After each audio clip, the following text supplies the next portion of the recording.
உங்கள் மாயா ஆஸ்ட்ரோ. ரோகிணி நட்சத்திரம். உங்களை நீங்களே யார் என்று தெரிந்து கொள்ளக்கூடிய ரகசியம். ரோகிணி பிள்ளை களஞ்சியம் சேர்க்கும் என்கிறது ஜோதிட பழமொழி. ரோகிணி நட்சத்திரம் என்னன்னு கேட்டீங்கன்னா, வெறும் ரிஷிப ராசியில் அமைகிறது. அப்ப ரிஷிப ராசிக்கு சொந்தமான ராசி அதிபதி சுக்கிரன். ரோகிணி நட்சத்திரத்துக்கு சொந்தமானவர் யார் கேட்டீங்கன்னா, நட்சத்திர அதிபதி சந்திரன்.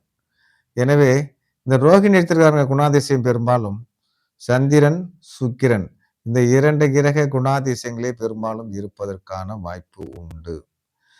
இவங்க எப்படிப்பட்ட குணத்தை சேர்ந்தவங்க அப்படின்னு கேட்டீங்கன்னா, மிகவும் புத்திசாலித்தனம் மிகுந்த சாதுரிய குணமுடையவர்களாக இருப்பார்கள். அடுத்தது என்னன்னு கேட்டீங்கன்னா, இவங்க உணவு பிரியர்களாக இருக்கிறதுக்கான வாய்ப்பு உண்டு. இதையே தான் நம் ஜோதிட பாடல் மூலம் பார்க்கலாம்.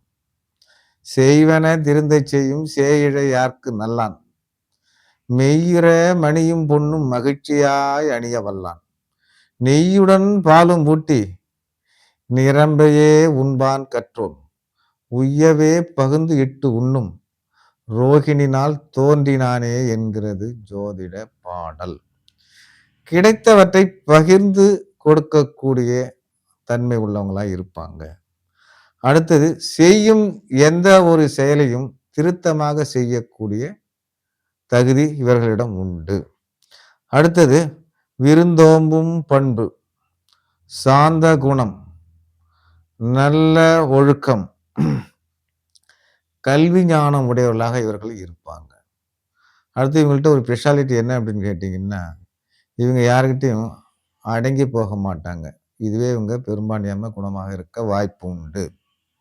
எனவே ரோகிணி நட்சத்திரத்துக்காரங்க எந்தெந்த காலகட்டத்தில் ஏற்ற இறக்கம் இருக்கும் அப்படிங்கிறத நம்ம பார்க்கலாம் பாதம் வாரியாக. இப்போ ரோகிணி நட்சத்திரம் பார்த்தீங்கன்னா ஒரே ராசியில் தான் அமைகிறது. இவங்களுள்ள வேரியேஷன் என்னன்னு பார்த்தீங்கன்னா ஒரு 2 வருஷம் முன்ன பின்ன ஏற்ற இறக்கம் இருக்கிறதுக்கான வாய்ப்பு உண்டு. தோராயமாக ரோகிணி 1ஆம் பாதம் என்று எடுத்துக்கொண்டால் ஒரு 8 வருஷம் வரைக்கும் என்னன்னு கேட்டீங்கன்னா இவங்களுக்கு சந்திர திசை நடக்கும். இந்த சந்திர திசை என்னன்னு கேட்டீங்கன்னா, இந்த சந்திரன் உச்சம் பெற்ற திசை. இந்த காலகட்டத்தில் அந்த 8 வயசு வரைக்கும் உங்க வீட்டில் என்ன அப்படின்னு கேட்டிங்கன்னா, பிறந்த பிறகு குடும்பத்தில் படிப்படியாக பணவரவு தனவரவு குடும்பத்தில் இருக்கும்.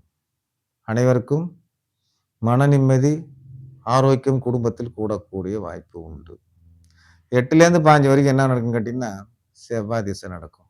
இந்த செவ்வாய் திசை காலத்தில் நல்ல படிப்பு, ஆசிரியர்கிட்ட நல்ல பெயர், சகோதர பாசம் கிட்டுவதற்கான வாய்ப்பு உண்டு. 15லேருந்து 33 வரைக்கும் என்னன்னு கேட்டீங்கன்னா ராகு திசை. ராகு திசை முற்பாதி சிறப்பு, பிற்பாதி சிறப்பில்லை. அந்த முற்பாதி சிறப்புனா அந்த முற்பாதிக்குள்ளே இந்த கல்வி ஓரளவுக்கு படிச்சுட்டு வேலைக்கு போகிறதுக்கான வாய்ப்பு இருக்கு. பிற்பாதி என்ன அப்படின்னு கேட்டீங்கன்னா கொஞ்சம் பண விரயம் முயற்சியெல்லாம் கொஞ்சம் தோல்வி அடையறதுக்கான வாய்ப்பு உண்டு.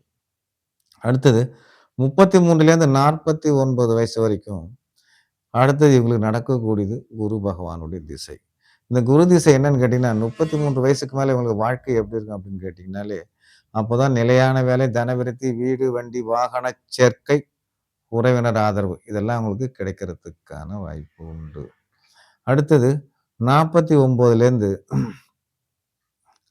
ஒரு 68 வயசு வரைக்கும் இவங்களுக்கு என்ன நடக்குன்னு கேட்டிங்கன்னா சனி திசை. சனி திசை முற்பாதி சிறப்பு, பிற்பாதி சிறப்பு இல்லை. அடுத்தது ரோகிணி 2ஆம் பாதம் என்று எடுத்துக்கொண்டால் தோராயமாக ஒரு 6 வருஷம் சந்திர திசை நடப்பதற்கான வாய்ப்பு உண்டு. இந்த 6 வருஷமும் குடும்பத்தில் நல்லா தான் இருக்கும். குடும்பத்தில் என்ன நடக்கும் அப்படின்னு கேட்டிங்கன்னா நல்ல பணவரவு தனவரவு இருக்கும். உடல் ஆரோக்கியம், மன நிம்மதி இதெல்லாம் குடும்பத்தில் கிடைக்கிறதுக்கான வாய்ப்பு உண்டு. அடுத்து 6லேருந்து 13 வரைக்கும் உங்களுக்கு நல்ல கல்வியை தான் கொடுக்கும்.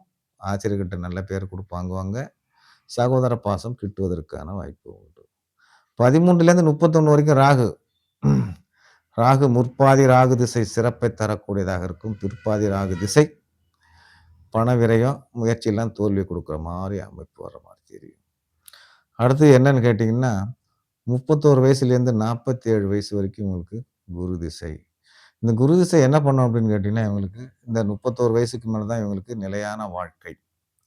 அதாவது எப்படின்னு கேட்டிங்கன்னா நிலையான வேலை, தன விருத்தி, தொழிலின் மேன்மை, வீடு, வண்டி, வாகன சேர்க்கை அதாவது அடுத்து என்னன்னு கேட்டிங்கன்னா உறவினுடைய ஆதரவெல்லாம் கிடைக்கிறதுக்கான வாய்ப்பு உண்டு. அடுத்து 47லேருந்து 66 இந்த காலகட்டத்தில் வரக்கூடிய சனி திசை முற்பாதி நல்லா இருக்குங்க. முற்பாதி அந்த குரு திசைமான்கே சிறப்பா இருக்கும். பிற்பாதி மட்டும் என்னன்னு கேட்டீங்கன்னா, கொஞ்சம் பண விரயம் ஏற்படுறதுக்கான வாய்ப்பு இருக்குங்க. அடுத்தது ரோகிணி 3ஆம் பாதம். ஒரு 4 ஆண்டு சந்திர திசை நடப்பதாக நாம் கணக்கிட்டுக் கொண்டால், அந்த 4 ஆண்டுகளும் குடும்பத்தில் நல்லா இருக்கிறதுக்கான வாய்ப்பு இருக்கு. 4லேருந்து 11 வரைக்கும் என்னன்னு கேட்டீங்கன்னா, செவ்வாய் திசை நல்ல கல்வி, ஆசிரியர்கிட்ட நல்ல பேர் வாங்கறதுக்கான வாய்ப்பு உண்டு. 11லேருந்து 29 வரைக்கும் ராகு. அது முற்பாதி ராகு சிறப்பு, பிற்பாதி ராகு சிறப்பில்லை. அடுத்து பார்த்தீங்கன்னா, 29லேருந்து 45 வயசு வரைக்கும் என்னன்னு கேட்டீங்கன்னா, குரு திசை. இவங்க என்னன்னு கேட்டீங்கன்னா, இவங்களுக்கு மட்டும் 29 வயசுக்கு மேல ஒரு நிலையான வேலை, தன விருத்தி, வீடு, வண்டி, வாகன சேர்க்கைலாம் கிடைக்க வாய்ப்பு இருக்கு. 45லேருந்து 64 வரைக்கும் சனி திசை. சனி திசை முற்பாதி சிறப்பு, பிற்பாதி சிறப்பில்லை. அடுத்தது ரேவதி, அது ரோகிணி 4ஆம் பாதம். ரோகிணி 4ஆம் பாதம் என்னன்னு கேட்டீங்கன்னா, 2 வருஷம் சந்திர திசை வர்ற மாரி கணக்கு இருக்கும். தோராயமா. இந்த 2 வருஷமும் என்னன்னு கேட்டீங்கன்னா, ஓரளவுக்கு வீட்ல சிறப்பான பலன் தான். 2 வயசுலேருந்து 9 வயசு வரைக்கும் செவ்வாய் திசை நல்ல கல்வி கொடுக்கக்கூடிய அமைப்பு.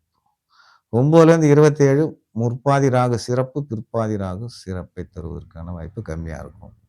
27லேருந்து 43 வரைக்கும் குரு திசை. இந்த குரு திசை 27 வயசுக்கு மேல 4ஆம் பாதத்துல பிறந்தவங்களுக்கு ஓரளவுக்கு அது பிறகு நல்ல வேலை கிடைக்கிறதுக்கான வாய்ப்பு இருக்கு. அப்போதான் வீட்டுல தன விருத்தி, தொழில் மேன்மை, தொழில் மேன்மை, குடும்பத்துல வீடு, வாகன சேர்க்கை, உறவினர், நண்பர்கள் பாசம்லாம் கிட்டறதுக்கான வாய்ப்பு உண்டு. இந்த குரு திசை கொடுப்பார். 43லேருந்து 62 வரைக்கும் சனி திசை. சனி திசை முற்பாதி சிறப்பு, பிற்பாதி சிறப்பில்லை. அடுத்து நம்ம என்ன பார்க்கலாம் அப்படின்னு கேட்டீங்கன்னா, இந்த ரோகிணி நட்சத்திரத்தை சார்ந்தவர்கள் வணங்க வேண்டிய தெய்வம் ஸ்ரீ கிருஷ்ணர், வணங்க வேண்டிய ஆலயம் திருநாகேஸ்வரம், அணிய வேண்டிய ரத்தினம் முத்து, வழங்க வேண்டிய தானம் தயிர், அதிர்ஷ்ட கிழமை திங்கக்கிழமை, வெள்ளிக்கிழமை, அதிர்ஷ்ட திசை வடக்கு, தென்மேற்கு, உங்களுடைய நட்சத்திர பட்சி ஆந்தை, பஞ்சபட்சி வல்லூர்.